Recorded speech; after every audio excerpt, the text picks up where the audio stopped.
Du conseil municipal du 11 novembre 2024. Pour cette ouverture de séance, mesdames et messieurs, j'aimerais attirer votre attention. Vous avez parlé des rares, monsieur le maire? J'aimerais, s'il vous plaît, on est en séance, vous n'avez pas l'autorisation, je voudrais demander de prendre votre place. Ça, monsieur le maire. Regardez le beau, ça sert à rien, regardez ça. Moi, je peux vous laisser aller. J'espère que vous avez plus pertinent à soir, parce que vous avez 150 s'il vous plaît, Bonne séance, s'il vous plaît. Il y a plusieurs façons de souligner le jour du souvenir. On peut essayer d'en faire un esclandre, ou on peut aussi essayer de se rappeler pourquoi on est là. L'ouverture de la séance de ce soir, c'est ça qu'elle dit. Comme vous pouvez le voir à l'arrière, la première diapo de la séance porte sur ça. Et elle porte sur le fait de bien comprendre d'où ça vient, le jour du souvenir. Je n'ai pas inventé le texte qui est là, j'ai été le prendre directement au niveau d'un texte au niveau du musée de la guerre. Je vais vous en faire la lecture rapidement. Le 11 novembre, les Canadiens célèbrent le jour du souvenir, autrefois appelé jour de l'armistice. Ce jour, rappelant la fin de la Première Guerre mondiale, est une occasion de se souvenir de tous ceux qui ont défendu la nation. Le jour de l'armistice a été instauré en 1919 à travers la majeure partie de l'Empire britannique et était célébré le deuxième dimanche de novembre. Et c'est en 1931 que le gouvernement fédéral décréta ce que l'on appellerait désormais le jour du souvenir et qui serait observé le 11 novembre. Ce serait davantage dédié à la mémoire des soldats décédés qu'à celle des événements politiques et militaires qui avaient mené la victoire lors de la Première Guerre mondiale. C'est un bout historique très simple, mais je pense qu'il nous rappelle d'où ça vient. Maintenant, pour poursuivre dans le même ton, j'aimerais vous demander de vous lever tout le monde pour un moment de silence.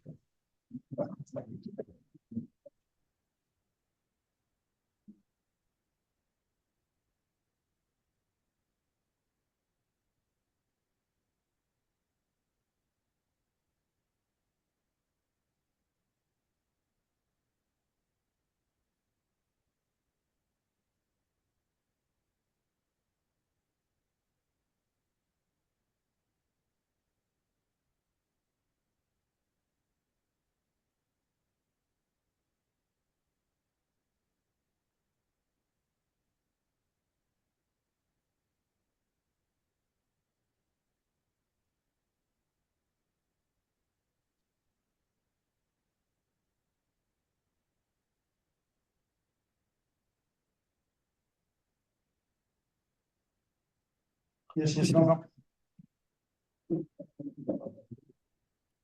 Nous allons donc maintenant procéder avec la présentation de l'ordre du jour pour ce soir. Donc, point 1, ouverture de la séance. Point 2, l'adoption de l'ordre du jour. Le point 3, adoption des procès-verbaux. Du procès-verbal, devrais-je dire, celui de la séance ordinaire du 15 octobre. En administration, gestion budgétaire et approbation de comptes. En 4.2, dépôt des états comparatifs 2023-2024. Ce sera suivi, bien sûr, de la période d'information du public sur les sujets à l'ordre du jour. Au point législation, en 6.1, adoption du règlement 331-2024, règlement autorisant la conclusion d'une entente relative à la Cour municipale commune de la municipalité régionale de Comté de Loubinière. En 6.2, l'avis de motion du dépôt du projet de règlement 332-2024 sur la régie interne des séances du Conseil de la municipalité de Loubinière. En 6.3, politique salariale et recueil des conditions de travail des employés. On va poursuivre en 6.4 avec la politique cadre en matière de télétravail. En 6.5, l'avis de motion et dépôt du projet du règlement 333-2024, modifiant le règlement 276-2021, décrétant les règles de la gestion contractuelle. En 7, au niveau des ressources humaines, 2 points. En 7.1, l'adoption des descriptions de tâches de l'organigramme municipal. En 7.2, mandat de la FQM pour l'embauche d'un directeur général intérimaire. En 8.1, autorisation de signature pour acquisition du lot 58-77-498, le Belvédère Richelieu. En 8.2, autorisation de signature pour le PAVL volet accélération. En 8.3, proportion médiane, facteur comparatif du rôle d'évaluation foncière pour l'exercice financier 2025. En 8.4, emprunt temporaire. En 8.5, autorisation de représentation et signature de M. François Savard, coordonnateur des travaux publics. Au niveau 9, en aménagement, urbanisme et ruralité. 9.1, représentation pour officiers municipaux désignés. 9.2, demande d'approbation de PIA pour le 860 Jean Saint-François. Ce sera suivi en 9.3 du 57 chemin de la Ville-Église et en 9.4 du 78-42 Marie-Victorin. Aucun point particulier en sécurité publique, en bâtiment et terrain, ni en transport pour ce soir. En point 13, en hygiène du lieu, 13.1, mandat de compagnonnage, information et traitement pour l'eau potable du responsable des infrastructures. Au niveau 14.1, Journée internationale des bénévoles, 5 décembre 2024. En 15.1, coopérative de santé. Et on a deux points qui seraient à ajouter au VARIA en 16.1, AGA de la CADIF et en 16.2, prolongement du réseau d'aqueduc. Est-ce que vous aviez d'autres éléments? Oui, Sylvain. J'avais aussi rajouté le point retiré pour le calendrier pour expliquer aux gens pourquoi le calendrier n'est pas disponible, s'il vous plaît. Parfait. On va sûrement en parler quand même. Je vais souligner un point sur le projet de loi 57. Oui, c'est beau, je vais. Marche? Oui. Merci. Parfait, merci beaucoup. Autres éléments? Sinon, proposeur secondaire, s'il vous plaît. Sylvain et Nadine, ça va pour tout le monde? Oui. Excellent. Adoption du procès-verbal de la séance du 15 octobre. Avez-vous des questions, des commentaires, des modifications? Non. Sinon, proposeur secondaire, s'il vous plaît. Marin et Pierre, ça va pour tout le monde? Merci beaucoup. Et on est rendu en 4.1, gestion budgétaire et approbation des comptes. Pour la période 10, en gestion budgétaire, nos revenus pour la période étaient de 2 212 518,99. Nos dépenses avant affectation, 1 876 786 et 43. On a des affectations pour 143 115 $ et un résultat après affectation de 192 617 et 56. Au compte au 7 novembre dernier, les comptes soumis pour la période 10 totalisent 240 261 et 25. La période 11 jusqu'à maintenant, 33 716 et 75. Et les salaires représentent 62 805 et 6. Avez-vous des questions ou des commentaires sur l'ensemble de la présentation budgétaire? Sinon, proposeur de secondaire, s'il vous plaît. Proposé par Nadine, appuyé de Pierre. Ça va pour tout le monde? Oui. Merci. Et maintenant, passons en 4.2 pour le dépôt des états comparatifs. Donc, le premier état comparatif qu'on a ici devant nous pour l'exercice financier vient comparer septembre 2023 à septembre 2024. Le budget, donc, le 2023 était de 2 228 837. En 24, 2 377 618. Vous voyez les revenus pour 2023, 2 300 317. En 24, 2 179 892. L'écart, on le voit budgétairement ici, s'explique particulièrement par des entrées gouvernementales un peu retardées. Au niveau des dépenses avant affectation, 1 520 853 pour 1 604 465. Les affectations, donc, à 82 485 versus 105 115 pour des résultats après affectation en septembre de 696 978 et 42, comparativement à 470 312 et 72 pour 2024. Avez-vous des questions sur le rapport en tant que tel? Non. Donc, c'est simplement un dépôt qu'on fait ce soir pour que vous soyez au courant de cet élément-là. Ça vaut pour le dépôt? Oui. Parfait. 5 périodes d'information commentaires du public sur les sujets à l'ordre du jour. Je vous. C'est pas à l'ordre du jour, mais j'avais demandé d'inviter la demande de subvention pour la formation des pompiers en sécurité publique. On va la voir, elle, en décembre, immédiatement après avoir fait le budget. Donc, avez-vous les besoins plus vite que ça? Il faut qu'elle soit rendue pour la MRC le 20 novembre. OK. C'est bon. L'information ne pas. On va donc, on peut, avec l'assentiment de tout le monde, rajouter le point à l'ordre du jour au niveau pompier. Avez-vous les chiffres? C'est fait pour combien de pompiers? C'est pour un pompier en pompier 1. Puis c'est pour 2 pompiers en désincarcération, puis 2 en pompe. Juste là-dessus, M. Gaudreau, j'avais proposé de mettre plus de monde parce que vous savez que si j'avais Vous voulez en former deux, vous en avez juste mis un pour la MRC, la demande de subvention. Il y en a juste un qui va être payé, tandis que si on en met deux, dans la résolution, qu'on en forme juste un, il va être payé quand même. Donc, j'aurais mis 2, 3, 3 au niveau des chiffres.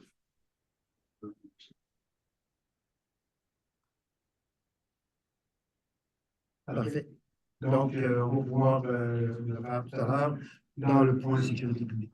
On va rajouter au niveau de l'ordre du jour. Ça va tout le monde? Oui. J'ai besoin quand même d'un cellulaire pour faire la modification de l'ordre du jour, Sylvain et Pierre. Ça va? Merci. Monsieur Guy Beaumécard. Ça va, il est bon, monsieur le maire, bonsoir.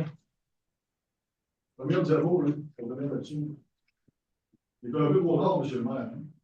Non, c'est pas dans votre commentaire. Est-ce que vous avez des informations sur les sujets? Je vous arrête tout de suite. Aviez-vous des informations? Monsieur Guédebo, s'il vous plaît, aviez-vous des informations sur les sujets à venir à l'ordre du jour? Sujet à venir à l'ordre du jour, s'il vous plaît.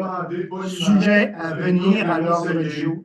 Laissez-moi finir. Non. C'est C'est seulement les sujets. C'est seulement les Monsieur le sujets. maire Bergeron, laissez-moi finir. Non, je ne reviendrai pas sur ça. Non, c'est ça. C'est seulement sur la les salle, sujets. les commentaires du public. C'est seulement sur les sujets à l'ordre En du ce moment, jour. tu dois passer vos droits, monsieur le maire. Absolument Je pas. vous demande de me laisser finir. OK. Allez-y rapidement. J'ai reçu aucune réponse. Je voulais demander poliment cette semaine de reconsidérer la séance de ce soir. Votre ordre du jour ne le mentionnez même pas. Vous l'avez marqué, là. Aujourd'hui, ça a été rajouté sans doute ce soir. C'est quoi votre réponse à ça devant l'Assemblée ce soir, monsieur le maire? Pourquoi n'avez-vous pas considéré certains citoyens, des vétérans, qui vous demandaient de changer la séance de ce soir pour potentiellement la faire le mardi ou le mercredi sans aller? Il y a deux façons de voir ce genre de choses-là. La première, on peut se servir d'un événement comme celui-là pour mettre en valeur, c'est ce qu'on a fait ce soir, et pour répondre à votre question, la diapo, ça fait longtemps qu'il est prêt. L'autre point, là, Je vais vérifier s'il y en a d'autres, je vais vérifier s'il y en a d'autres, puis je vais revenir. Est-ce qu'il y a d'autres questions, d'autres commentaires? On va respecter l'ordre. Non? Oui, votre deuxième, s'il vous plaît. Deuxième point, pour finir.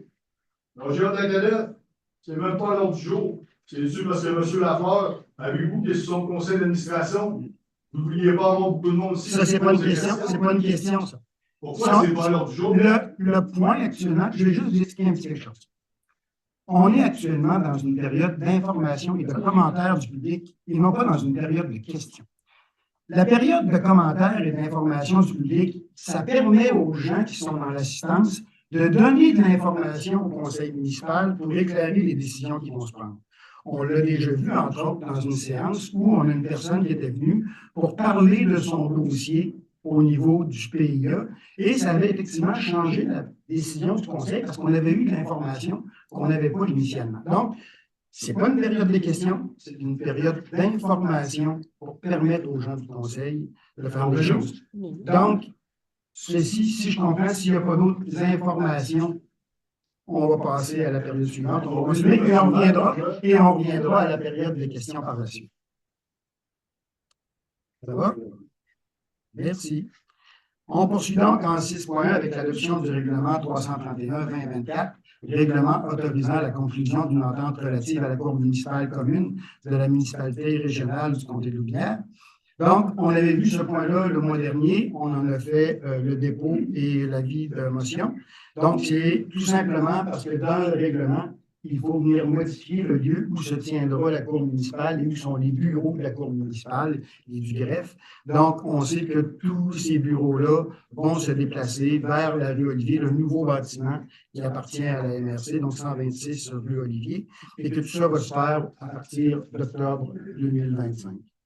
Donc, je ne sais pas si vous avez d'autres questions ou commentaires. On fait simplement l'approbation pour pouvoir aller de l'avant avec la modification au niveau de la MRC. Proposé par Sylvain, appuyé de Marin. Ça va pour tout le monde? Parfait. En 6.2, avis de motion et dépôt du projet de règlement 332-2024 sur la régie interne des séances du conseil municipal. Dans le fond, il y a eu de nouveaux projets de loi qui ont été mis en place. Okay?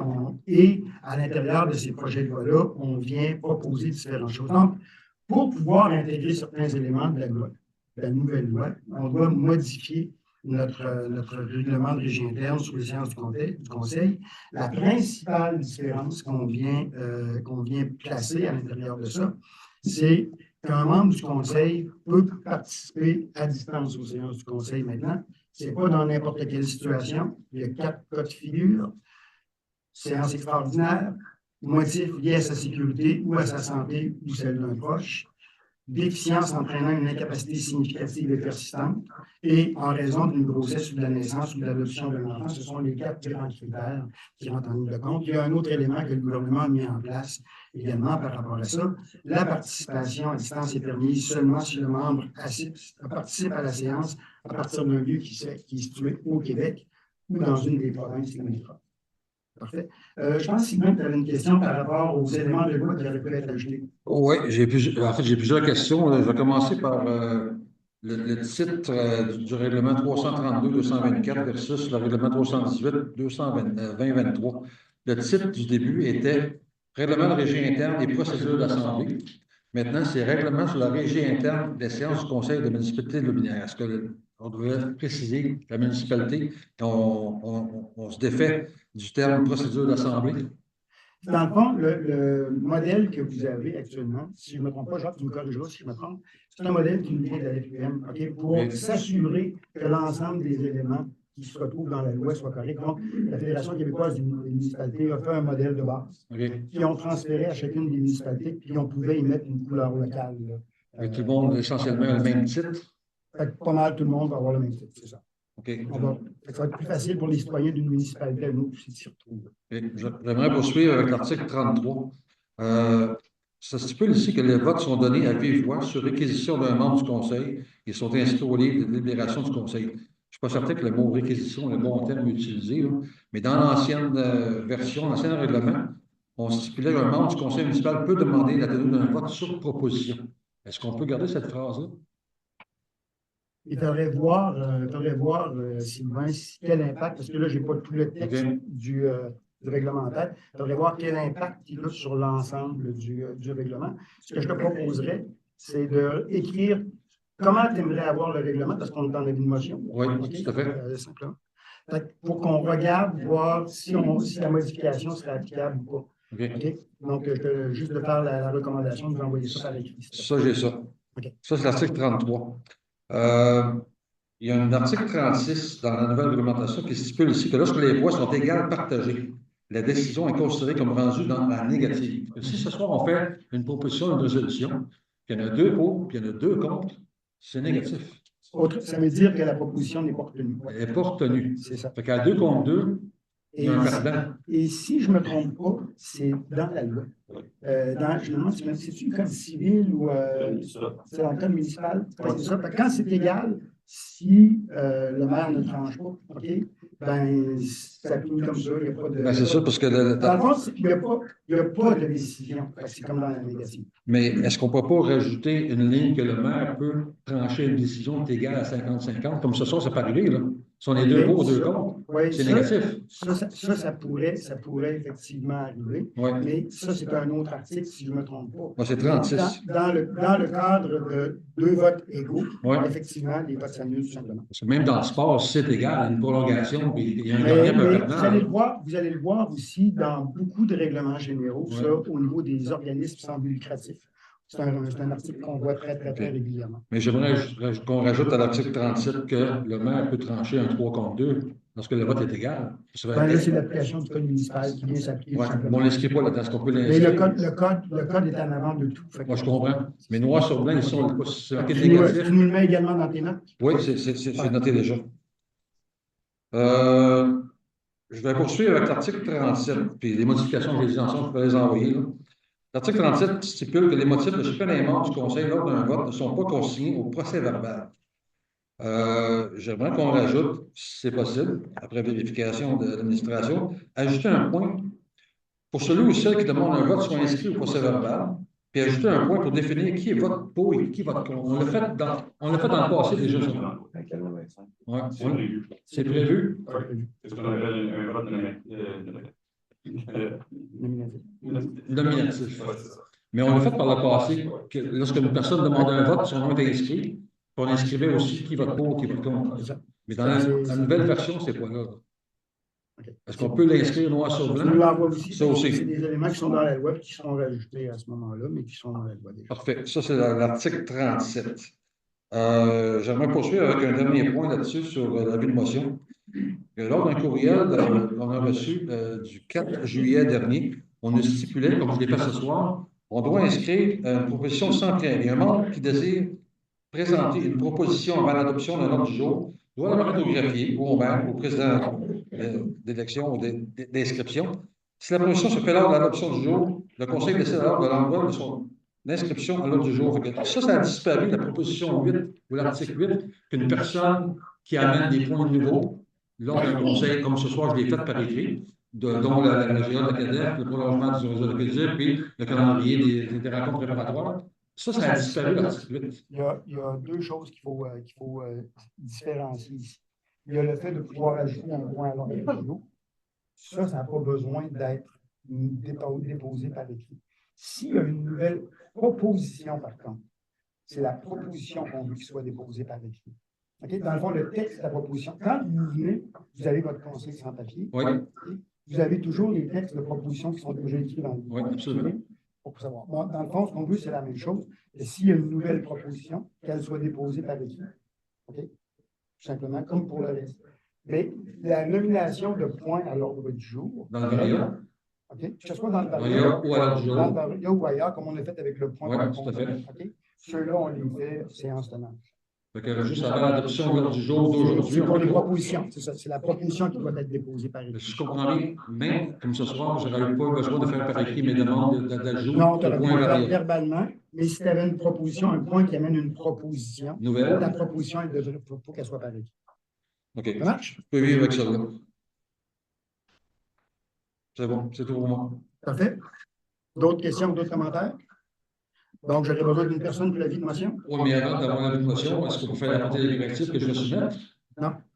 On fait l'avis de motion, on dépose. OK. Pendant Après, l'entre-deux, là, tu envoies tout. Là, l'adoption. on prépare la nouvelle version du règlement. Pour l'adoption. Pour adoption. Parfait. Ça marche? Je vais l'envoyer. Ça, c'est la technique. Parfait.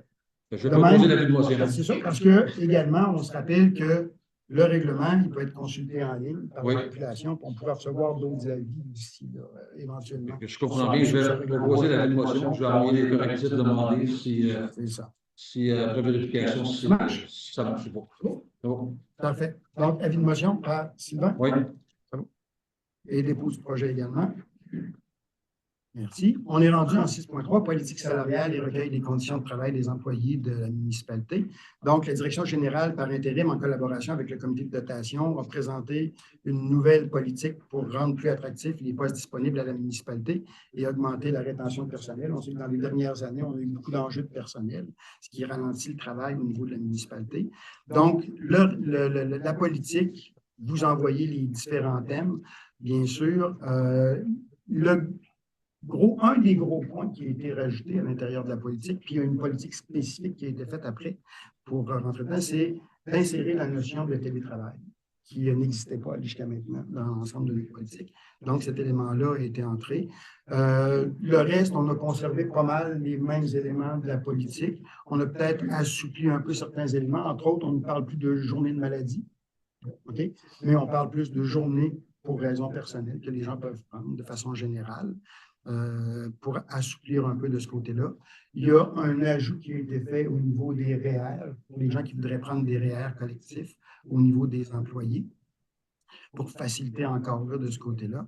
Et on a eu, sur certains postes, on a fait des réajustements salariales pour rester compétitif avec ce qui se fait dans les municipalités autour de nous. C'est en gros là, les points que vous avez pu voir dans les documents que vous avez reçus. Je ne sais pas si vous aviez des questions ou des commentaires sur l'ensemble des éléments. Non. Si ça vous va, j'ai donc besoin d'un proposeur secondaire pour la politique. Marin et Nadine. Ça va pour tout le monde? Parfait. En 6.4, la politique cadre en matière de télétravail. Donc, effectivement, on a rentré le télétravail. Maintenant, il faut le gérer, ce télétravail-là. Il y a donc une politique cadre qui a été montée. On y retrouve bien sûr l'objet, les différentes définitions, les principes directeurs, les responsabilités de l'employeur, dont celui de fournir l'équipement nécessaire à l'employé pour son télétravail, les responsabilités de l'employé aussi de son côté, notamment celui de s'assurer que son endroit de travail est sécuritaire et bon, correct au niveau de la santé également. Donc, c'est une politique quand même assez simple qui a été mise en place comme première politique de ce côté-là. Vous avez pu la ligne. Est-ce que vous aviez des questions, des commentaires sur la politique de télétravail? Non. Donc, proposeur secondaire pour la politique de télétravail, Pierre et Nadine. Ça va pour tout le monde? Oui. Parfait. Merci beaucoup. Et on va arriver en 6.5 avec un autre avis de motion. Le règlement 333-2024 modifiant le règlement 276-2021 sur les règles de la gestion contractuelle. On sait que le gouvernement du Québec a passé plusieurs lois dernièrement. Il y avait le projet de loi 39 qui modifiait la loi sur la fiscalité municipale, le projet de loi 57 la loi visant à protéger les élus municipaux et favoriser l'exercice sans entrave de leurs fonctions. Ces éléments-là viennent modifier le code municipal, entre autres. Et au niveau de notre règlement de gestion contractuelle, ça a amené des modifications qu'on doit faire.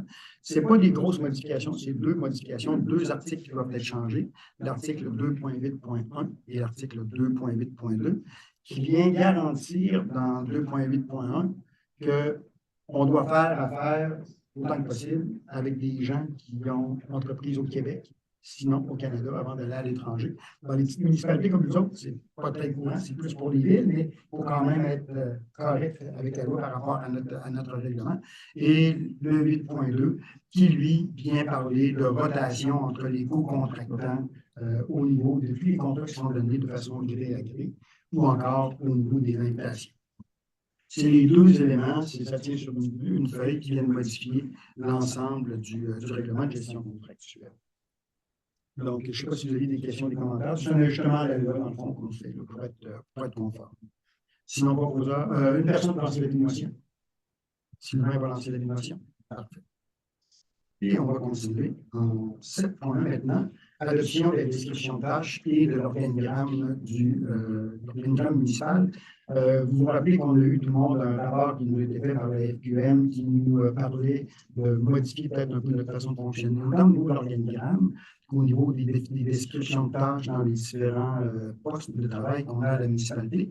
Le travail est entièrement fait. Vous pouvez voir à l'écran actuellement l'organigramme qui est maintenant en place pour la municipalité, celui avec lequel on va travailler à l'avenir. Donc, le conseil municipal, le directeur général, le greffier trésorier. On a le coordonnateur aux travaux publics et sous l'égide du coordonnateur aux travaux publics, on va retrouver le responsable des infrastructures et le préposé à l'entretien ménager. Le directeur général aura, lui, toujours sous son égide, la greffière trésorière adjointe. Avançons, on parlait de greffière adjointe. On revient, il y a des éléments de loi aussi qui font qu'au niveau du titre d'emploi, on est obligé d'utiliser greffière trésorière adjointe. Au niveau du deuxième poste qui était trésorier adjoint, là c'est adjoint à la trésorerie et aux ressources humaines qu'on va retrouver.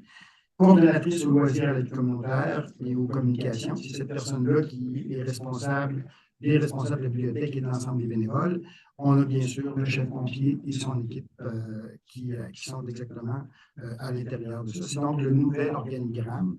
Pour chacun des postes, les descriptions de tâches n'ont pas changé énormément, ont été rajoutées en discutant avec le personnel pour s'assurer que ça correspondait très bien au cadre de travail qui sont actuellement en place dans la municipalité. Donc, vous avez aussi reçu l'ensemble de ces descriptions de tâches-là, aussi chacun.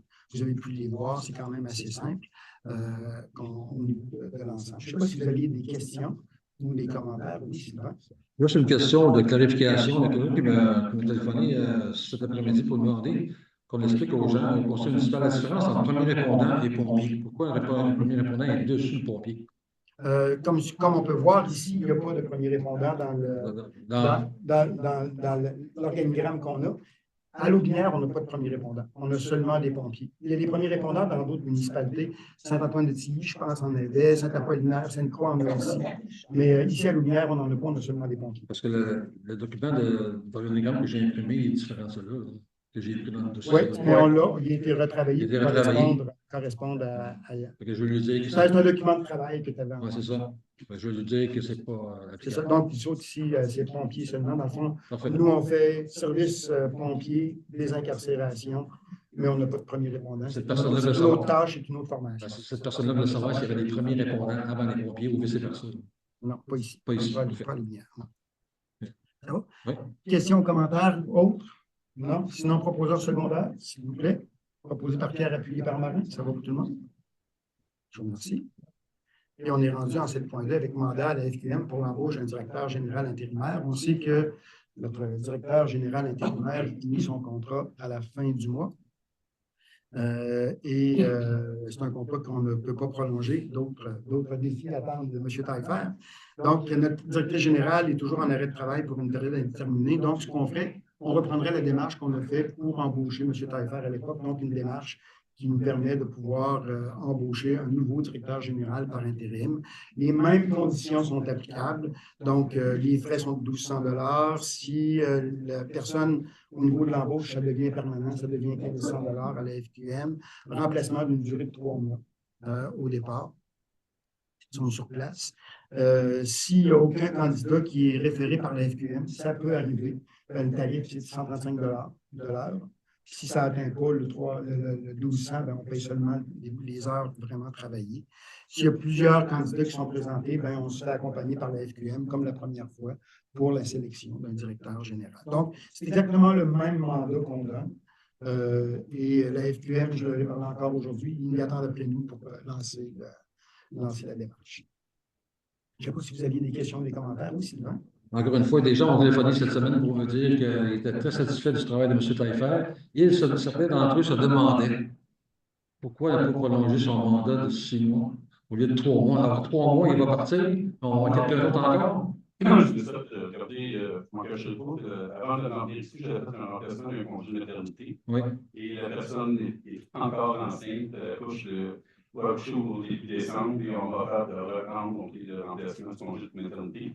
La municipalité est à 15 minutes de chez moi, comparativement à 1h30 ici. Donc, voyager cet hiver, j'avais déjà essayé le conseil que je resterai pas, et après la fin de mon mandat de 6 mois. Et en plus, c'est du temps partiel, je suis en pleine retraite, je ne m'en cacherai pas. Donc, parce que évidemment, j'ai eu des bons commentaires à votre égard, mais là, on commence, on part à zéro avec quelqu'un d'autre de nouveau encore. Regardez, je vous dirais à tout le monde, j'ai bien aimé mon expérience de clignage qui est avec un petit regret, mais les employés, ça va super bien. C'est vraiment pas relié à la municipalité, c'est pas relié au climat ou quoi que ce soit. Oui. C'est vraiment que j'ai une offre. Moi, je pensais qu'elle tombe enceinte au mois de février. D'ailleurs, j'avais réservé un beau Mexique. Je suis obligé d'annuler mes vacances. Donc, Je comprends bien, on part à zéro. On fait une nouvelle recherche pour un nouveau directeur général. Qu'est-ce qui arrive si dans 3 mois d'intérim, avec un nouveau directeur général, Mme Bélanger revient? On a un contrat de 3 mois minimum. Si on va en bas d'un contrat de 3 mois, Oui. il n'y aura personne qui va se déplacer pour ça. Okay? Donc, contrat de 3 mois. Normalement, ces contrats-là, avec la FQM, sont assortis d'une option pour un 3 mois supplémentaire. Et même si le candidat est très bon, qui est intéressé, ce candidat pourra même devenir un candidat permanent. Okay? C'est déjà prévu d'ailleurs dans la présentation, où on le voit à l'écran que le candidat peut devenir permanent. Ça nous coûte 300 $ de plus dans ce temps-là. Okay? C'est déjà prévu dans la démarche. Actuellement, on doit partir 3 mois. Si jamais Mme Bélanger devait revenir dans ce domaine-là, on aura quelqu'un pour faire un.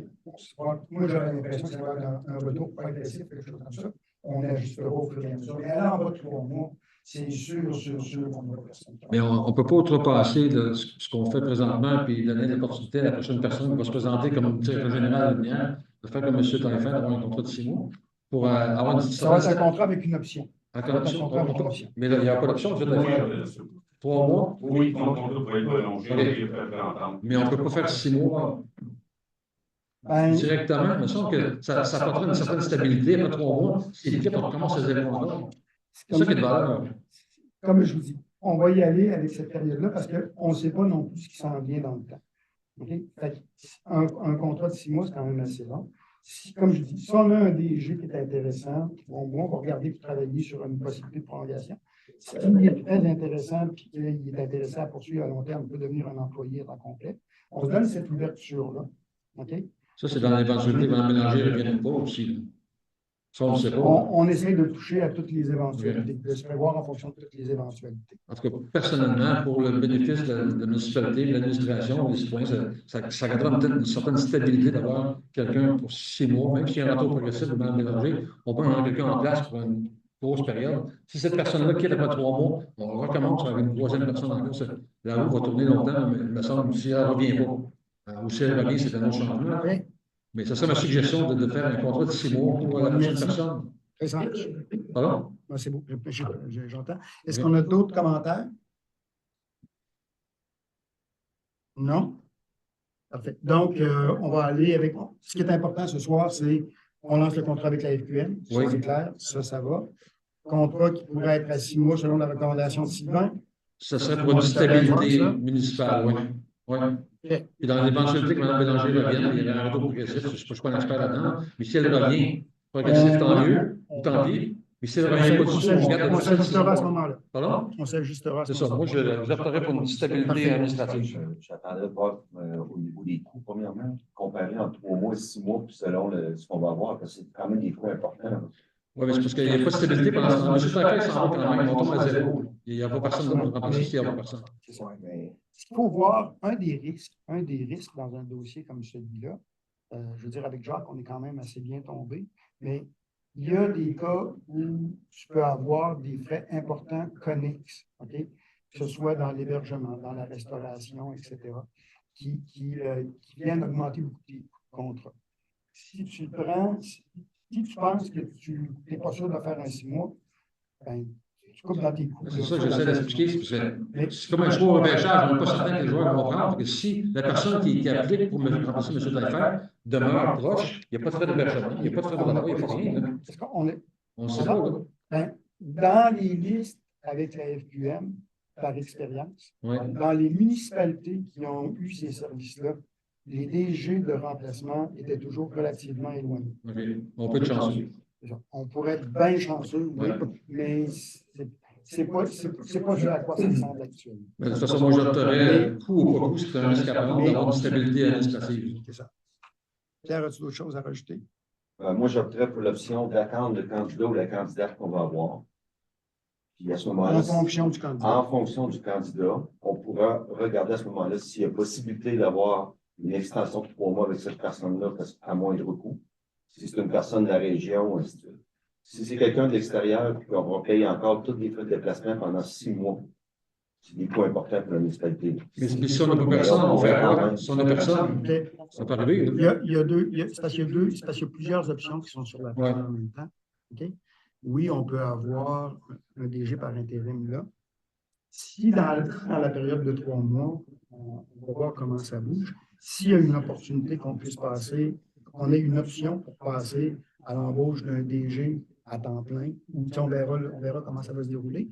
Mais là, on ne parle plus de la même chose. Là. Ben, c'est ça, mais, oui, là, je sais pas. Moi, évidemment, donc, étant sur la liste, donc, je reçois les postes. Oui. Je pense que c'est continuer de les envoyer, même ici, donc, la majorité des postes, c'est 3 mois. Et moi, ce que j'entends dans ce SQL, c'est que les DG par intérim aiment des contrats plus courts, assurés, avec une possibilité de prolongation. Parce que la personne qui arrive dans une municipalité, et au bout de 3 mois, il se rend compte, là, ça ne marche pas, puis il a signé un contrat de 6 mois, là. OK. La personne, elle ne sait pas nécessairement dans quoi qu'elle s'embarque. Quand elle s'embarque pour 3 mois, avec une possibilité de prolongation, puis vous dire qu'on est dès le départ, OK, oui, qu'on conduit pour 3 mois, mais la personne a une maladie à long terme, donc ça peut être prolongé. Elle va intéresser, OK, si jamais ça se prolonge. La personne s'engage dans un premier temps pour 3 mois. Comme ça, si ça ne marche pas, soit avec le conseil, avec les employés, avec la population, au bout de 3 mois, la personne dit, regarde, je vais attendre la prochaine offre, je vais aller ailleurs. Mais par contre, si la personne est intéressée et veut rester, c'est un plus pour nous autres. C'est ça, on ne sait pas. L'avantage est dans les deux sens.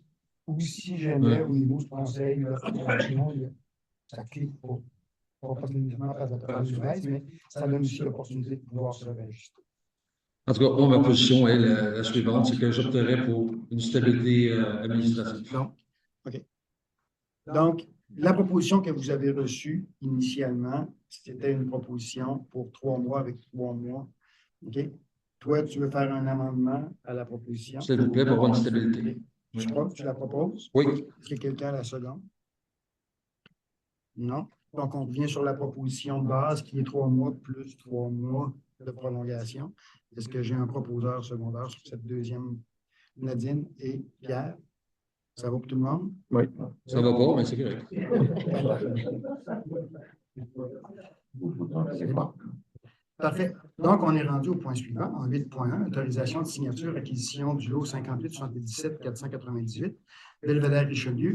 Vous vous rappelez, on voulait se porter acquéreur d'un petit morceau de terre qui restait au ministère des Transports au niveau de l'îlet Richelieu pour pouvoir retravailler éventuellement tout l'aménagement de l'îlet en ayant tout l'espace pour nous. Gros montant de 1107 $ de mémoire qu'on devait payer. Donc, tout serait prêt. Ce sera seulement pour mandater M. Taillefer et moi pour faire la signature des documents là, pour devenir acquéreur du petit tronçon en question. Questions, commentaires? Proposeur secondaire, Marin et Nadine, ça va tout le monde? En 8.2, autorisation de signature PAVL, volet accélération, on avait une entente déjà avec le ministère pour un PAVL, volet accélération, avec un montant qui devait nous être versé en plusieurs versements. Suite à des discussions avec le ministère, on pourrait avoir un seul versement pour le remboursement de la somme en question, ce qui serait avantageux pour la municipalité. Pour ce faire, on doit modifier l'entente qu'on avait avec eux autres pour changer la clause en question, pour avoir un seul versement là, qui nous serait fait pour le PAVL en question. Donc, somme d'argent qui rentrerait beaucoup plus rapidement à ce moment-là au niveau de la municipalité. Donc, c'est une petite modification à l'entente, mais il faut faire une nouvelle entente qu'on signe avec le ministère. Donc, si vous êtes en accord pour qu'on passe à un seul versement, donc on passerait la résolution et ça nous autorise, Jacques et moi, à pouvoir signer les 10 documents. Questions, commentaires? Sinon, proposeur secondaire. Pierre et Sylvain, ça va pour tout le monde? Oui. Parfait. On continue en 8.3, portion médiane, facteur comparatif. Juste un dépôt, dans le fond, qu'on fait pour que vous soyez au courant. On sait qu'on vient de recevoir un nouveau rôle d'évaluation à la municipalité. Ce nouveau rôle d'évaluation-là, qui vient juste d'être reçu, va être placé dans nos systèmes informatiques prochainement. Comme c'est un nouveau rôle d'évaluation, le ministère dit vos propriétés ont vraiment la valeur estimée correcte. Donc, notre proportion médiane est à 100, notre facteur à 1, pardon, à 100%. C'est ça, le facteur comparatif à 1. Donc, il n'y a pas de modification qui vont venir jouer sur le compte de taxes par ces différents facteurs-là. Dans le fond, si on a un rôle qui est vieux, peut-être que nos propriétés n'ont plus de valeur, la même valeur par rapport au marché. Les facteurs médians comparatifs viennent réajuster pour la taxation des valeurs de ce côté-là. Ça, c'est le ministère qui nous envoie ce genre de données-là. Donc, c'est tout simplement un dépôt ce soir pour vous dire que comme on a un rôle neuf, on va être en 8.4, emploi temporaire. Donc, le ministère des Affaires municipales et de l'Habitation a approuvé nos règlements pour le développement résidentiel. On parle du 1,7 million pour les travaux et du 210 000 pour les achats de terrain. Maintenant qu'on a reçu l'approbation du ministère, eux sont en train de négocier pour aller chercher les taux pour les emprunts réguliers. Il est de mise dans les municipalités dans ce temps-là de faire un emprunt temporaire auprès d'une institution financière pour pouvoir commencer les travaux et payer immédiatement les gens qui travaillent pour nous. Donc, c'est ce qu'on ferait ce soir, tout simplement. On irait vers Caisse Desjardins pour un emprunt temporaire.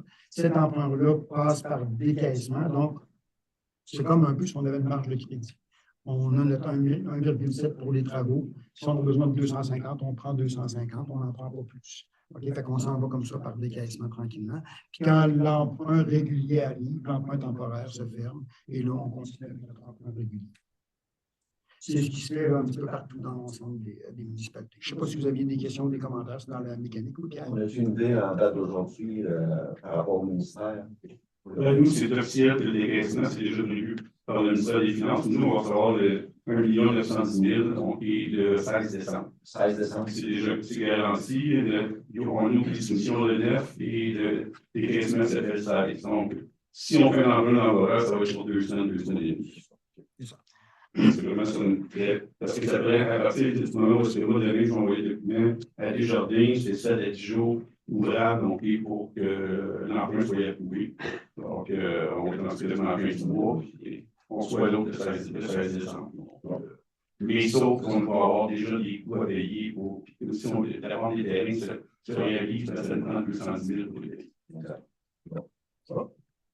D'autres questions? Oui, Sylvain?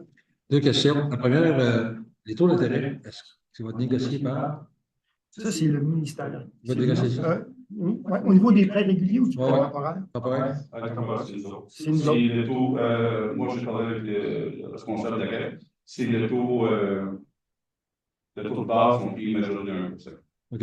Dans la présentation du 4 septembre, on parlait de 6 Ouais, ça, c'est le 6%, c'est quand on fait la fiche de règlement d'emprunt, on doit mettre un terme et mettre un pourcentage pour que le ministère puisse calculer à peu près qu'est-ce que ça va avoir comme impact sur un compte de taxe complet de résidentiel.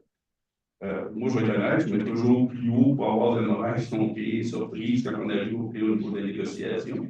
Sauf que là, les taux d'intérêt baissent, donc plus il faudrait normalement encore baisser. Donc, on devrait être en bas de 4 quand on va avoir l'emprunt permanent. C'est-à-dire que l'impact du 6 va être beaucoup moins, donc sur le compte de ce qui avait été prévu. Est-ce que la municipalité s'engage à avoir un taux fixe ou un taux variable? Ça va se négocier comment ça? C'est toujours un taux fixe. Toujours fixe? C'est des termes de 5 ans. À coût de 5 ans. C'était ma prochaine question. 5 ans. Ouais. Dans l'éventualité d'un prochain conseil municipal, si advenant des revenus additionnels pour X raisons, est-ce qu'il y a une pénalité pour remboursement avant terme? Regardez, moi, normalement, c'est quand il arrive le terme de 5 ans, si tu rembourses ton prix à ton terme, avant la négociation, Ouais, c'est ça. il n'y a pas de pénalité. Okay. Vous pourriez rembourser. Les terrains sont vendus. Ouais. OK, vous avez l'argent, regardez, dans 5 ans, prenez l'argent, vous avez mis de côté, puis vous remboursez. Si vous n'avez pour 1 million, par exemple, on paye de revenus de fait, Oui. donc dans 5 ans, vous payez, vous mettez 1 million, on paye directement en caisse. Puis ou à la banque, on dit que c'est déduit, on dit du terme du sol. Comme une hypothèque régulière personnelle. Oui. C'est ça. Ouais. Même principe. Parfait. Merci. Juste pour vous dire, du côté de la MRC, il y a un règlement d'emprunt qui a été fait avant la dernière baisse de taux. Et pour la MRC, le taux qui est sorti, c'est 4,07. Et c'était avant la dernière baisse de taux. Est-ce qu'il y avait d'autres questions? Sinon, proposeur secondaire pour l'emprunt temporaire, s'il vous plaît. Nadine et Marin, c'est tout le monde. On continue en 8.5, autorisation de représentation de signature pour M. François Savard, coordonnateur aux travaux publics. On se rappelle que la personne qui est aux travaux publics a toujours une autorisation pour autoriser des dépenses jusqu'à un certain montant dans son travail quotidien. Ces dépenses-là sont faites à l'intérieur de ses limites d'enveloppe budgétaire. Puis il ne peut pas s'engager non plus sur 2 années financières. Pour l'année financière en cours seulement, les dépenses peuvent être faites. Le règlement prévoit que pour ce poste-là, la fourchette qui peut être dépensée est entre 0 et 3 000 $. Donc, ce soir, on va très simplement, je serais recommandé d'autoriser M. François Savard, coordonnateur aux travaux publics, désigné pour les responsables d'activités budgétaires dans la mesure là, où il pourra dépenser ces 3 000 $ dans son domaine d'opération. Aviez-vous des questions, des commentaires? Bon, c'est une mécanique aussi, c'est un peu administratif. On le fait à chaque fois qu'on a un nouvel inspecteur ou un nouveau coordonnateur de ce côté-là. Ça va? Donc, proposeur secondaire, s'il vous plaît, proposé par Sylvain, appuyé de Nadine. Ça va pour tout le monde? Oui. On poursuit en 9.1 avec présentation des officiers municipaux désignés. Donc, au niveau de l'aménagement, urbanisme, ruralité, on sait qu'on fait affaire actuellement avec BC2. C'est Mme Alexis Boulet-Côté qui était notre responsable jusqu'à maintenant. Il y a un changement de personnel un petit peu chez BC2, ce qui fait qu'on aura une nouvelle personne qui va venir travailler au niveau des dossiers de la municipalité de Louvière, M. Sébastien Léon. Alexis, elle, va être en support à ce nouvel employé-là qui est chez nous. Donc, on va donc autoriser M. Léon au niveau du travail au sein de la municipalité pour les dossiers de l'urbanisme. En même temps, On a besoin également d'avoir des personnes sur le terrain. Des fois, on a des actions plus rapides à faire, des photos à prendre, une action à aller poser. Donc, on officialiserait la nomination de M. François Savard et de M. Vincent Gagnon parmi notre personnel pour pouvoir poser ce genre de geste-là au niveau de la municipalité. Je ne sais pas si vous avez des questions, des commentaires. Ça aussi, c'est plus dans les éléments administratifs courants. C'est des réajustements dans le qu'on fait actuellement. S'il n'y a pas de questions, le proposeur secondaire, s'il vous plaît. Sylvain et Pierre, ça va aller pour tout le monde? Oui. Parfait. On continue en 9.2. On est toujours en aménagement, urbanisme, ruralité. Et on va rentrer dans les différentes demandes de pays.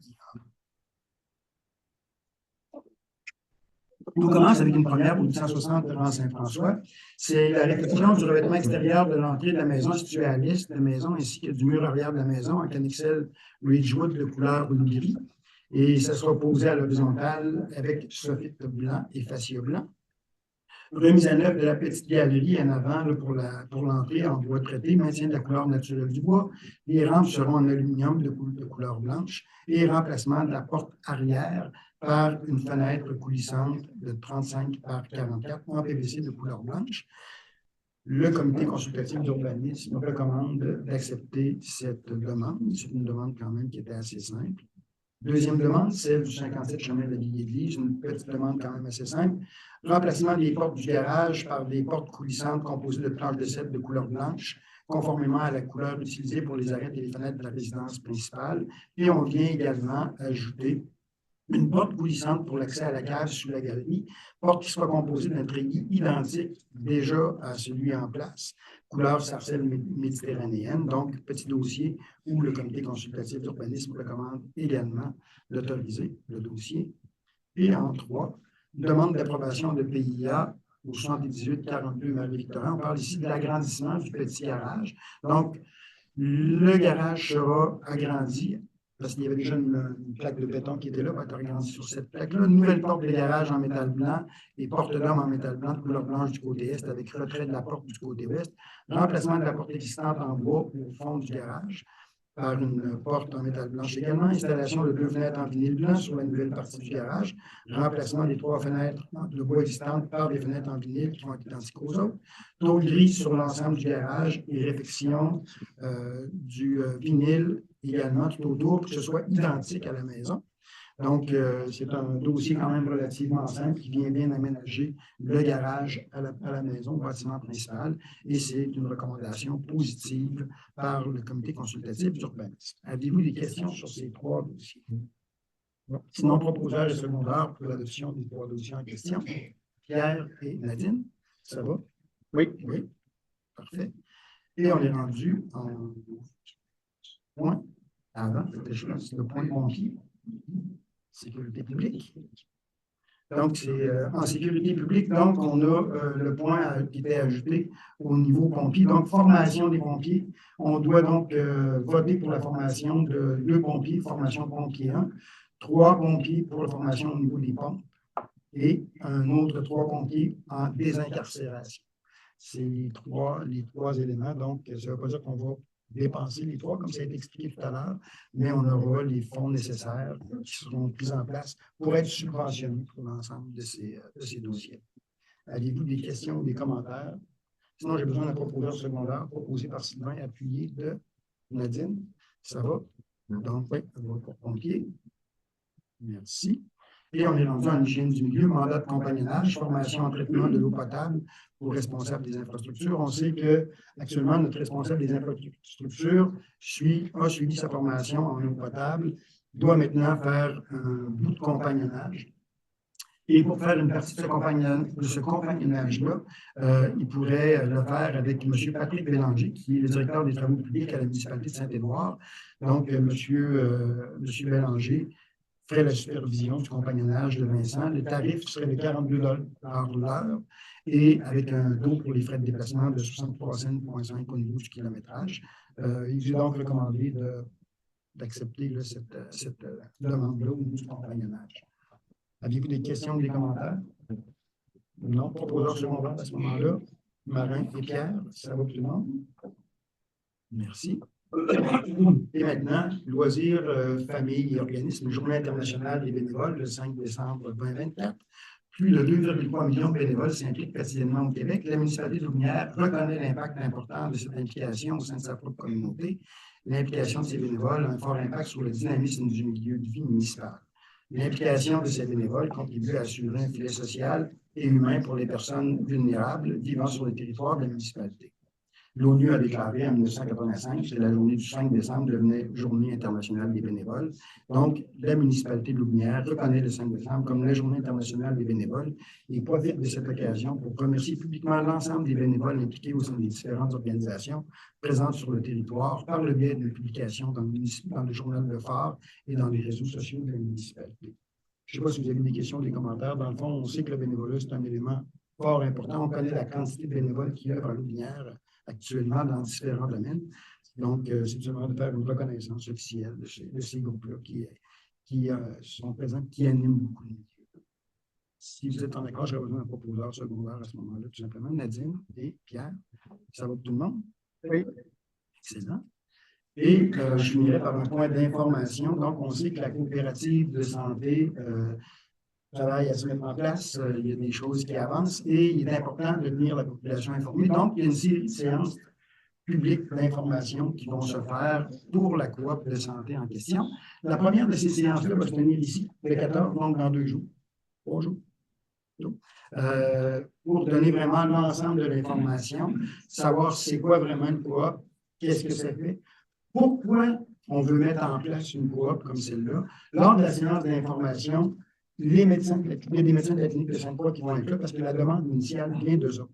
Il y avait besoin d'aide. Donc, ils vont être là pour expliquer pourquoi ils font cette demande-là. Et on aura des gens de la Fédération québécoise des coops de santé et des gens également qui sont spécialisés au niveau du démarrage d'entreprises coopératives qui vont être là pour bien expliquer qu'est-ce que c'est quoi le fonctionnement, comment ça va. Donc, c'est des séances qui devraient être très intéressantes. On va publiciser toujours l'ensemble des 5 dates parce que si jamais quelqu'un ne peut pas venir à celle de Louvière pour une raison X, il peut toujours aller se présenter lors des rencontres dans une autre municipalité pour pouvoir avoir l'information et poser ses questions. Donc, on commence la série. Ça va quand même aller assez rondement. 14 ici à Louvière, le 19 à Leclercville, le 21 à Sainte-Croix, le 26 à Saint-Antoine-de-Tilly. Et tout ça va se terminer le 28 au niveau des séances d'information à la municipalité de Saint-Édouard. Donc, vous êtes invités en grand nombre, parlez-en autour de vous, c'est important. Et ça met fin à l'ensemble des points à l'ordre du jour. On serait donc rendu actuellement à la période de questions du public. Excuse-moi, Jean. Sylvain, tu as raison, il y a 2 périodes. Je te remercie de m'y avoir fait penser. Le premier point, Sylvain, que tu voulais amener, c'était le point au niveau AGA. Non, le premier point, c'était le projet de loi 57. Lui, on en a parlé tout à l'heure. Non, on n'a pas parlé. OK, vas-y. Non. Le point 3.7 du projet de loi 57 sur la réduction des nombres d'élus. Le ministère des Affaires municipales du Québec autorise les municipalités de moins de 2000 habitants de passer de 6 conseillers municipaux au conseil municipal à 4. Cette décision doit être prise avant le 31 décembre 2024. Alors, je veux savoir, prendre une décision pour ou contre.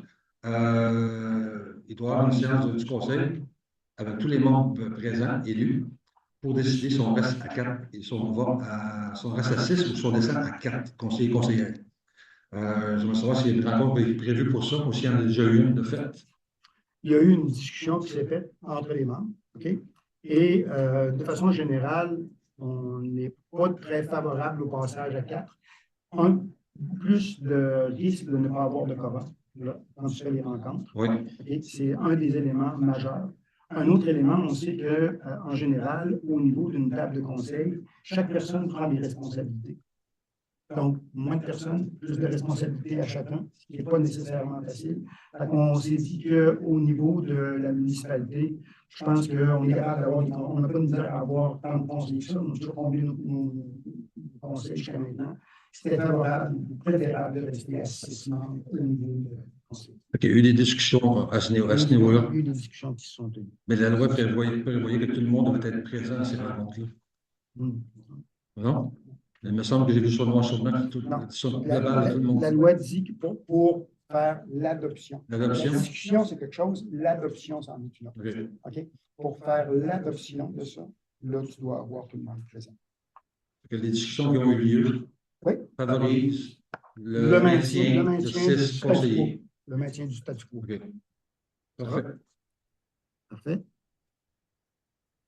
Deuxième point. Celui sur le prolongement. Non, l'AGA. L'AGA. Juste pour spécifier quelque chose, là, l'intervention qui a été faite au niveau de l'AGA de la CADEF au début de session n'a pas rapport à mon point qui a été remis par le maire et au DG avant la rencontre. Il réfère à des gens qui sont dans la salle, je ne les nommerai pas, qui sont présents ou qui sont absents. Ces gens-là, depuis les 3 dernières séances ordinaires, ont demandé au conseil municipal de demander à la CADEF de faire ou de tenir un AGA. J'aimerais savoir c'est quoi la position de l'administration de la municipalité pour demander à la CADEF de tenir un AGA. J'ai discuté avec le président de l'organisme et on devrait avoir des nouvelles très bientôt. Que des pourparlers ont été entretenus et il va y avoir une date qui va être soulevée. Très, très bientôt. La réponse du mois d'août, ça. Ça marche. C'est bon? Ça répond à ma question. Parfait. Dans le conseil sans papier, juste expliquer, j'avais vu ou consulter le calendrier des rencontres pour 2025 préparatoires, les rencontres du conseil. On s'en est parlé tantôt, ça a comme disparu. Pour quelle raison? Expliquer aux gens pourquoi le retrait du calendrier dans le conseil sans papier n'est plus disponible. C'est ça. Dans le fond, ce qu'il faut faire attention ici, c'est que vous aviez un document de travail qui vous disait quelles pourraient être les séances du conseil à l'avenir. Ce n'est pas le calendrier municipal complet, parce qu'actuellement, on ne peut pas fournir le calendrier municipal complet. On doit attendre, entre autres, on sait qu'au niveau de tout ce qui est des matières résiduelles, c'est la MRC qui prend le contrat en main à partir du 1er janvier. Donc, on attend leur date pour pouvoir insérer les nouvelles dates de cueillette, que ce soit autant au niveau des vidanges, du compost, que de la récupération. Donc, il y a des données comme ça qu'on n'a pas fait. On ne peut pas monter le calendrier municipal. C'est pour ça qu'il n'a pas été mis à l'ordre du jour. Il n'était qu'au document de travail. C'est ça la question. Je l'ai consulté, je l'ai lu, mais le lendemain, il n'était comme plus disponible. Pardon? Il y avait des erreurs, on l'a fait retirer. Oui, c'est ça. C'était ma prochaine question. Il y avait certaines anomalies. OK, parfait, merci. Mon dernier point. Encore une fois, des gens qui sont présents ici ce soir m'ont contacté. Ils ont posé des questions au conseil municipal pour avoir une suite des interventions ou où est-ce qu'on est rendu avec la municipalité pour transmettre l'information aux résidents sur le réseau d'aqueduc. Où est-ce qu'on en est avec tout ça? On n'a pas de nouvelles avancées là, au niveau du projet actuellement. Il n'y a rien du tout. Il n'y a pas de nouvelles avancées actuellement. Même pas la certitude avec les propriétaires du terrain. Il n'y a pas de nouvelles avancées actuellement. OK, merci. Ça va? Merci beaucoup. Ça va pour tout le monde? Parfait. Donc, on serait rendu effectivement à la période des questions du public. Oui, monsieur?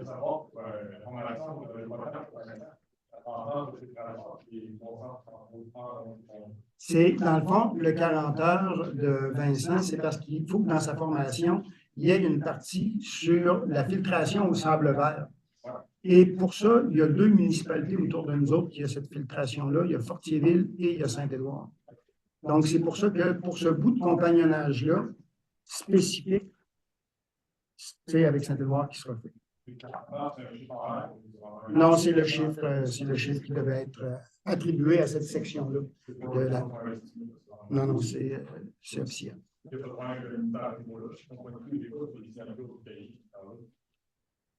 Tout semble conforme. Merci. Oui, monsieur.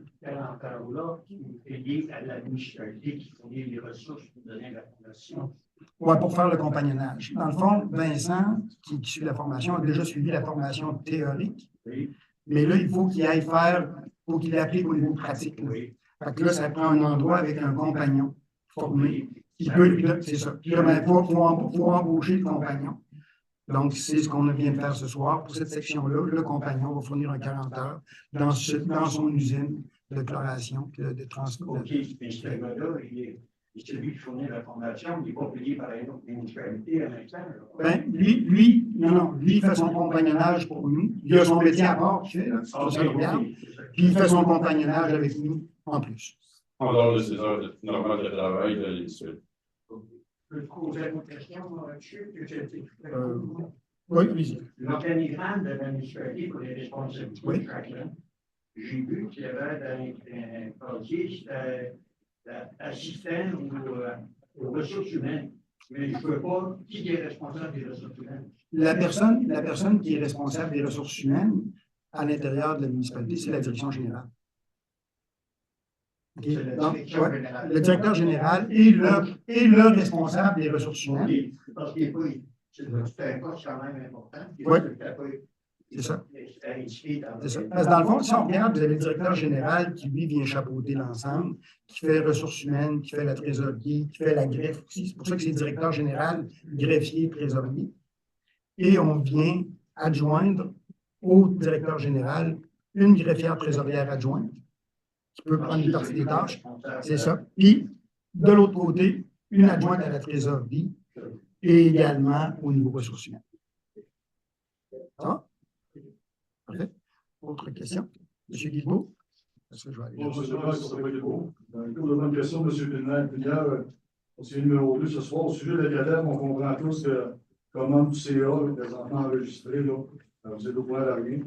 Alors, je vais vous poser une question là-dessus, là, parce que je sais que je ne vais pas répondre. Surtout que le président, non élu illégal de cet organisme-là que vous cautionnez. Vous avez sans doute ordonné, comme membre du CA, de ne pas répondre. Pas de question? Parce que j'ai une question là-dessus, mais j'ai une question. Je suis quand même surpris de votre réponse au sujet des 4 conseillers municipaux. Ce soir, vous êtes 3, parce que je considère que M. Villemont est invité peut-être une fois sur 3 aux séances du conseil. On n'a jamais eu de réponse à ce sujet-là. Pourquoi vous le gardiez à l'écart? Ça ne fera pas partie des questions ce soir. Je cherche parmi les questions, j'en ai une autre plus facile. La DG Bélanger, pour la libérer de la position. Pourquoi? Parce que le temps qu'elle est en position, on est obligé d'aller avec des gars. Est-ce que vous avez une question? Ça sent bien. Non, je veux la question. Vous n'avez qu'à des commentaires. Avez-vous une question? Qu'attendez-vous au mieux-être de la municipalité? De prendre une décision de leadership, M. le maire. J'en ai déjà parlé, j'en ai déjà dit dans tous les maires. Parce qu'on va s'entendre, les citoyens à soir, là, sont contents de la journée de M. Lacroix, j'ai même mentionné ça à 24. J'ai parlé à plusieurs reprises, M. Lacroix. Ils sont contents pour une raison. Ça, ils ne le diront pas. Parce que la DG Bélanger. Votre question, c'est?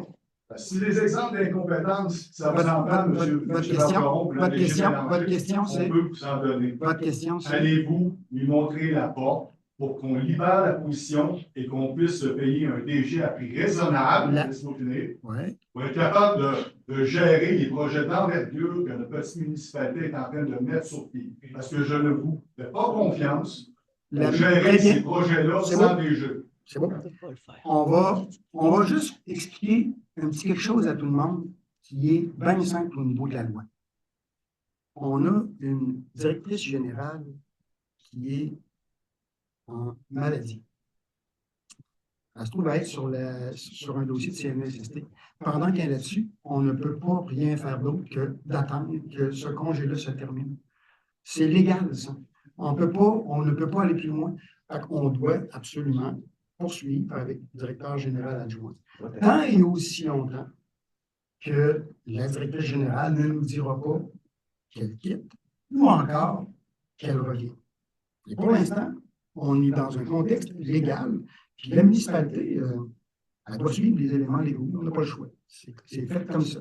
Fait on suit la loi, on reste proche, on fait nos suivis de dossier, on continue, puis en temps et lieu, les décisions qui auront à se prendre se prendront. Tout simplement. Tout simplement. Question, avez-vous? OK, j'avais une autre question là-bas. Je vais donc m'en aller à une autre question. Celle-là a été répondue. Je pourrais vous revenir par la suite. Oui, monsieur. Deux questions.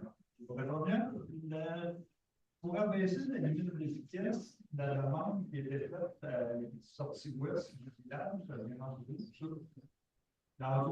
il y a eu une fin de non-recevoir du ministère des Transports. Oui, mais ça a bougé? Non, c'est ça, le ministère des quand la municipalité a rencontré les gens du ministère, on a fait nos demandes, OK? Et cette demande-là, au niveau d'abaisser, on parle du 70 vers le 50, c'est ça? C'est ça, la demande a été refusée. OK, Fait que c'est ça. Donc, il y aura à refaire des démarches éventuellement avec le ministère des Transports, puis de remettre de la pression là-dessus. C'est bon? La deuxième question, les deux stops qu'il y a à l'entrée du quai, ça sert à quoi, ça? Ralentir le trafic. OK, c'est parce C'est ça. que Si, moi, c'était un peu 2 fois qu'il y en a qui sortaient du OK. C'est un stop américain, on appelle ça.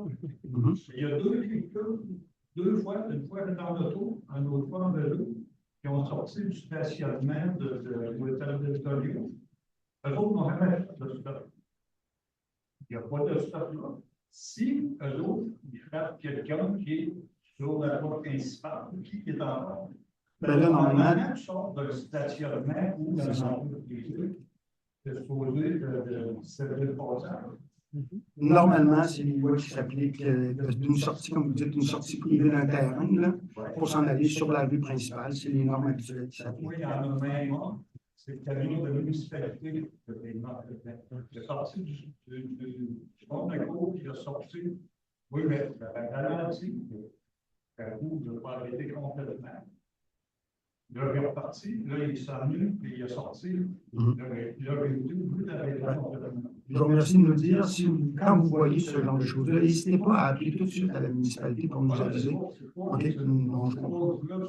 Il y en a d'autres qui le font. Oui, oui, c'est ça. Mais n'hésitez pas. Eux autres, ils n'ont pas de stop à faire. Il suffit que il ne faut pas l'utilité de ça. Ça peut arriver de la maison privée. Oui. Mais je ne sais pas s'il arrive de quoi que même si tu fais ton stop complètement, tu repars, l'autre qui part, tu le passes en même temps. Et mais c'est ton quel stop? Ben, on ne peut pas mettre un stop à partir du on a les deux. Parce qu'il y avait beaucoup de piétons. Mais là, il n'y en a plus. Fait que je ne vois pas l'utilité de ça. Parce que personne n'est fait des stops. C'est ça. Les stops amènent quand même une niveau de sécurité supplémentaire. C'est sûr que s'il n'y a pas de stop, tout le monde passe directement. Je ne suis pas sûr que le véhicule qui va sortir va faire attention. En tout cas, normalement, les stops amènent un niveau de sécurité un peu supplémentaire. Ça devrait. Ça devrait. Oui, merci beaucoup. Est-ce qu'on avait d'autres questions? Oui. Je vais aller à Solange, après ça, M. Moi, c'est concernant le rôle d'évaluation, ce que tu as expliqué tantôt de la médiane à Serre. Tu as dit qu'on avait eu un nouveau rôle d'évaluation. Oui, qui vient juste de la rentrer. médiane est à Serre. Bien, on a eu un nouveau rôle d'évaluation. Quand on a un rôle d'évaluation, vous savez comment ça se fait. Ils regardent les transactions qu'ils ont eues. C'est ça. Ils regardent les transactions qu'ils ont eues, puis ils ajustent le rôle d'évaluation en fonction des transactions. Donc, quand tu es au niveau des transactions qui ont eu lieu, là, ta médiane, tout ça, tu viens à du 100% et à du 1 parce que tu es égal au marché. Si après 3 ans, tu n'es pas égal au marché, c'est là qu'ils vont faire une variante, qui vont dire, il faut que tu augmentes un peu ton pourcentage pour équivaloir à la vraie valeur de marché. Mais ce que je dois comprendre, c'est-tu que 2025, 2026, 2027, il n'y aura pas d'augmentation de valeur des maisons de tout. Non, ça ne veut pas dire ça. Là, c'est pour l'année en cours. C'est juste 2025. C'est pour l'année. Mais le nouveau rôle d'évaluation, c'est 3 ans. C'est 2025. Oui, mais ton rôle, lui, il est fait à partir des évaluations-là. Il va y avoir d'autres transactions l'année prochaine puis dans 2 ans. Les valeurs peuvent soit augmenter, soit baisser, dépendant des municipalités et des endroits. Et en fonction de ça, ton rôle, lui, il vient plus représentatif du marché. Et de là, le ministère travaille au niveau des médianes, tout ça pour pouvoir garder un comparatif qui est plus proche du marché. Donc, moi, je pensais que quand tu faisais le rôle d'évaluation, tu restais 3 ans de temps à la même valeur. La valeur du rôle est la même, mais la médiane vient jouer sur tes éléments de taxation par la suite. C'est ce qui fait que chaque année, la municipalité va payer un montant pour pas qu'au bout de 3 ans, il y ait un trop gros montant. Que l'écart soit trop grand. Normalement, cette médiane-là, quand vous regardez votre compte de taxe, vous la voyez intégrée dessus. C'est à 100. C'est ça. Est-ce que c'est ça qu'on appelle la juste valeur marchande? Non, c'est d'autres choses. C'est d'autres choses. C'est un autre mode d'évaluation. L'évaluation municipale est une évaluation plus de masse. Parce que l'évaluation de la juste valeur marchande, souvent, va être sur un bâtiment précis. Si je peux poser une autre question, par rapport au règlement 332-2024 pour le télétravail, c'est-tu juste pour les séances extraordinaires? Le télétravail, non. Le télétravail, c'est une chose. Séances extraordinaires, ça, c'est dans le cadre des séances de conseil. Oui, c'est ça, c'est de près la distance. C'est ça. Bon, c'est ça. Les séances, non, c'est pas juste pour les extraordinaires. Comme tu voyais tout à l'heure, il y avait 4 marines. Un, les extraordinaires. Ouais. 2, une personne qui est dans l'incapacité de venir pour des raisons de santé. Il y avait des cas aussi de naissance ou d'adoption. Donc, tu sais, il y avait 4 grands critères. Donc, c'est un de ces critères-là qui peut permettre à la personne d'assister à distance. Mais il n'y avait pas une séance ordinaire. Non, voilà, juste pour les ordinaires, c'est avec les autres critères. T'es blessé, tu n'es pas capable de te déplacer, là, tu pourrais. Okay? Donc, c'est une extraordinaire, point, ou encore une des 3 autres. Mais ça veut dire que pour une extraordinaire, il faut que tous les conseillers soient présents? Non, ça veut dire que pour une extraordinaire, un conseiller pourrait ne pas être présent, avec toujours la restriction qu'on voyait. Tu dois être au Québec, par contre, dans une province limitrophe. OK, merci. Bon. Parfait. Autre question? Oui, monsieur en arrière, parce que je vais venir ici. Bonsoir, je voulais savoir, là on sait que les travaux sont commencés au niveau des terrains, on sait à peu près les échéanciers du paquet, est-ce qu'on a commencé à regarder la mise en marché de ces terrains-là? Oui, on a commencé à regarder effectivement au niveau de la mise en marché. On a eu une séance de travail la semaine dernière là-dessus pour avancer. On peut vous dire que, sans gêne, que les terrains devraient se vendre à 6,50 $ du pied carré. Okay, mais la mise en marché, hein? La mise en marché, pour faire la publicité. la publicité va se faire, il va y avoir des panneaux qui vont se mettre en place, il va y avoir de la diffusion qui va commencer à se préparer. On a un mandat qui va être donné à une personne pour vraiment faire le graphisme de tout ça, pour avoir des choses qui est attrayant. Là. Et le graphisme, on n'a pas pensé à un conseiller immobilier. On a pensé à cette option-là aussi, oui. Ça fait partie des éléments. Ça fait partie des éléments qu'on a ressortis, qu'on est en train de vérifier pour avoir aussi, je dirais, le bon outil. Parce que d'aller chercher les gens pour les ramener, c'est pas le regard sur le bon chemin. Non. Ça fait partie, mais ça fait partie effectivement de la stratégie d'aller chercher un courtier également. Parce que pour organiser tout possible, sinon. Tout à fait. Une dernière question, vous avez mentionné tantôt pour la DG, je comprends avec le plan économique. Est-ce qu'il y a une échéance? Est-ce qu'elle va rendre une décision, mettons, un an après? La seule échéance légale, c'est un 2 ans. OK? Donc, c'est un 2 ans, puis même, je dirais, il faut faire attention parce que, sans être un spécialiste, hein, dans certaines jurisprudences, il y a des cas où ça peut aller un peu plus loin que ça. Mais la base, légalement, ça serait 2 ans. Si j'avais à vous donner un élément, ça serait 2 ans.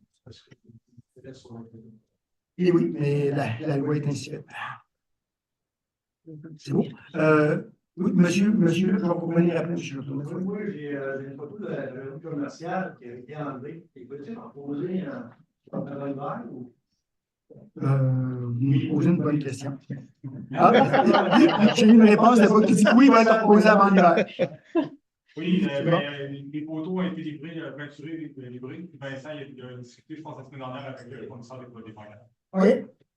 C'est bon, ça marche. Monsieur Chaponnet. Je me pose une question. On a une possibilité d'aller à 4 conseillers ou plus de 6. Mais vu que c'est préférable 6 parce qu'il y a des responsabilités assez importantes pour chacun, pourquoi faire? Quand on n'est pas capable de mettre un comité de tout pour étudier, de partager certaines responsabilités avec 2 ou 3 municipalités. On est une municipalité de 800 personnes, 600 peut-être de la ville, 1400, tu sais, c'est un super beau point que vous amenez. Et je vous dirais, actuellement, on a 2 comités principalement qui fonctionnent avec une autre municipalité, c'est avec la Clairville, on le fait au niveau de l'incendie et au niveau de l'eau potable. On essaye d'embarquer de plus en plus dans ce mouvement-là. C'est pour ça qu'on est rendu avec une entente MRC au niveau de l'ensemble de ce qui va être la récupération de les matières résiduelles que je parlais tout à l'heure. Puis on a fait à plusieurs reprises des approches avec d'autres municipalités pour partager les services. les équipements, etc. Je dirais que ce n'est pas toutes les municipalités qui sont rendues à la même place par rapport à ça. Mais ici, du côté de Lotbinière, le conseil municipal, l'ensemble des membres du conseil municipal qui sont ici, sont à l'affût de ça. Si on est capable de partager le plus possible avec d'autres municipalités, on serait intéressé à le faire. On a même, nous, dans les éléments qu'on discutait, on était même ouvert à avoir avec une autre municipalité, direction générale conjointe et partagée après ça. On est ouvert à bien des options. Il y a des choses intéressantes qui se font au Québec par rapport à ça à plusieurs endroits. Ce n'est pas encore très connu, mais on serait grandement gagnant, effectivement, de pouvoir partager avec d'autres municipalités, autant au niveau des équipements qu'au niveau des effectifs. Est-ce qu'on a d'autres questions? M. Guilbeault-Mécart. Ça va être beau. 650, des bonnes questions, les citoyens ce soir. 650 sur les carrés, merci beaucoup. Vous affichez la fiche pour la vente possibilité de courtier. Moi, je me souviens, en juin 2023, j'ai parlé 2023, j'ai parlé du 300 Au mois de mai, cette année, il n'y avait pas encore d'affiche. Là, vous êtes en train de me dire 1,7 million sur la table. On pense à la possibilité de prendre un courtier, peut-être des affiches. J'aimerais ça que la réponse soit un peu plus définie la prochaine réunion. Aussi, on parle de nommer on parle de tomber à 4 à 6. Moi, j'en ai déjà parlé aussi. Et pour les municipalités. De même, à brûle pour point, là, ce soir, là, vous êtes un leader ici, à la maire de Lotbinière. Vous êtes capable de nommer 2 dossiers responsabilités de chacun de vos conseillers maintenant. Brûle pour point, comme ça. Très rapidement, on pourrait effectivement vous le faire. D'ailleurs, ce serait peut-être le fun, d'ailleurs, qu'on les écrive dans le sens. Oui, parce qu'effectivement, les gens ont des responsabilités autour de la table, que ce soit au niveau du développement résidentiel, au niveau du comité consultatif d'urbanisme, au niveau du comité de démolition, loisirs, on pourrait en nommer d'autres, là, embellissement, etc., etc. Ça serait bon de laisser parler, c'est-à-dire. Est-ce que vous aviez une autre question? La partie recommandation, c'est un peu vous pensez comme recommandation. Puis une autre aussi, partie recommandation, c'est bon aussi d'avoir des updates mensuels sur le projet domiciliaire à partir de maintenant.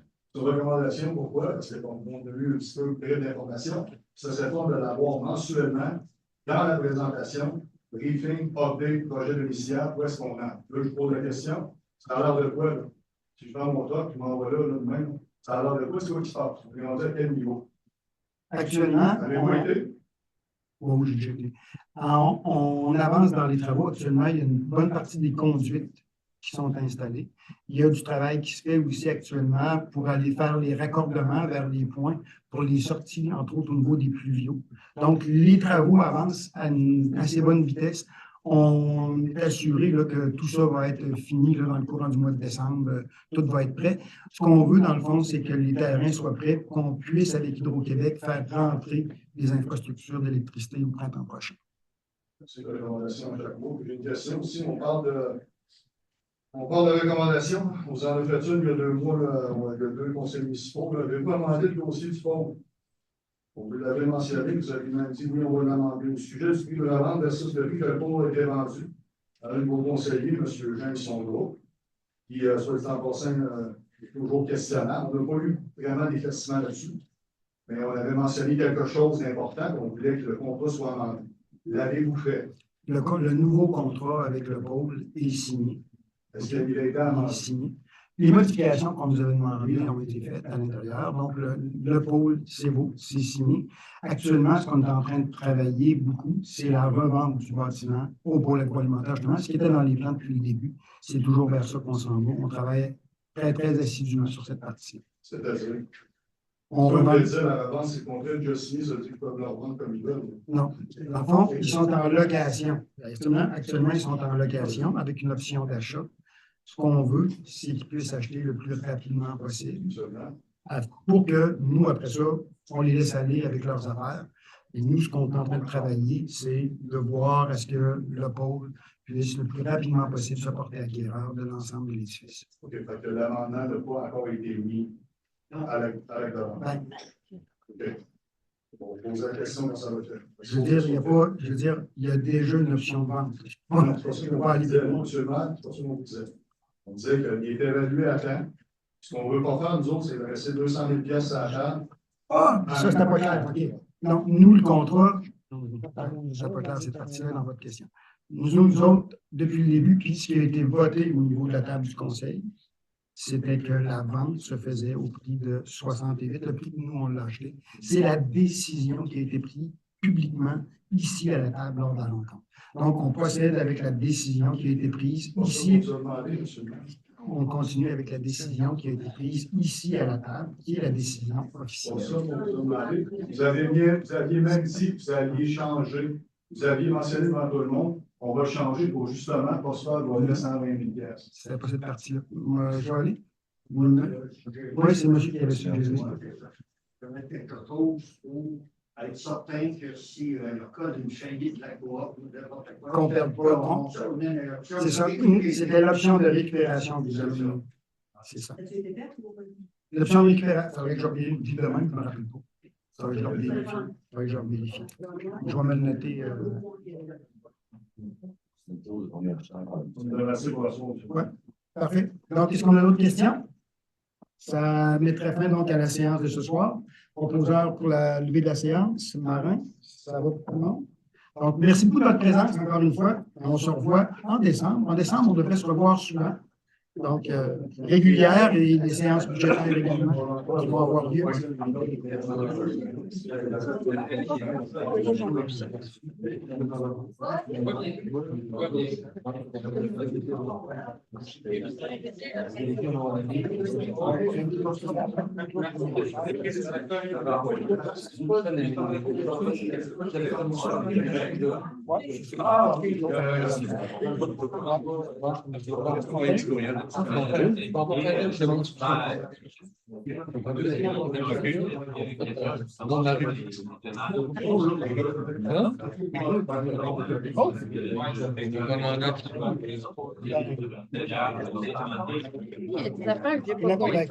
Enseigne le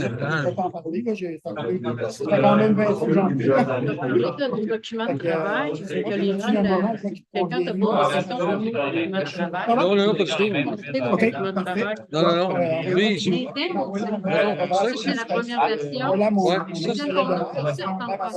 Non, tout à fait. Puis on se prendra un plaisir de regarder ça. On aime ça des idées neuves. Puis... C'est la première fois que je suis propriétaire d'une maison. Dans 20 ans, premier du Québec.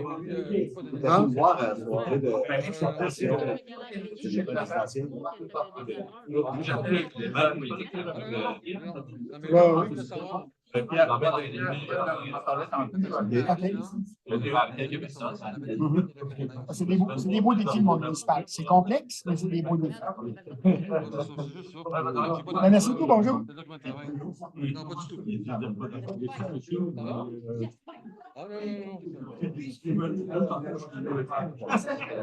Question? Sera pas là?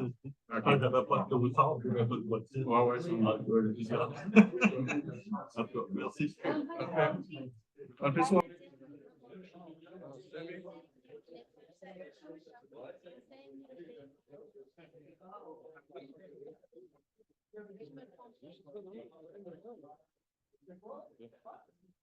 Je vais faire une petite pancarte chez vous.